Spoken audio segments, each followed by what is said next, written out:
All right, Todd, thanks a lot. When temperatures start to cool down, some people find themselves under the weather. But does the cold air actually make you sick? Reporter Shannon Smith explains. The last place anyone wants to end up is in a doctor's office. But when the weather starts changing and your nose starts running, it's easy to blame those dropping temperatures. It finally feels like fall, and people are pulling out their sweaters for the occasion.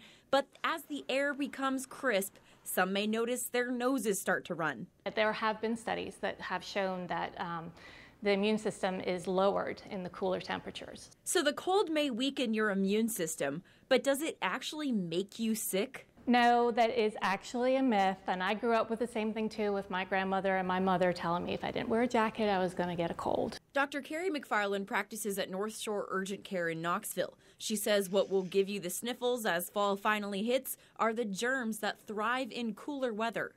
Rhinoviruses, which are usually the common cold, they actually replicate better at cooler temperatures, and they also peak in spring and then in the fall. The chilly air is just a scapegoat for germs already waiting to pounce. That's why people think that they're getting sick because they're not wearing, coats or hats or that sort of thing, or whether the weather changes. You're actually getting sick because of the germs that are out there and replicating faster. But if it hasn't really been cold until Thursday, why are so many people already sick?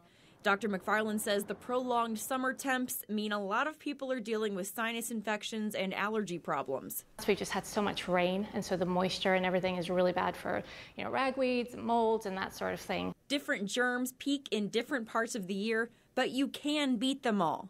The best way to avoid sickness any season? Hand sanitizer. Just wash your hands and keep those germs away. Back to you.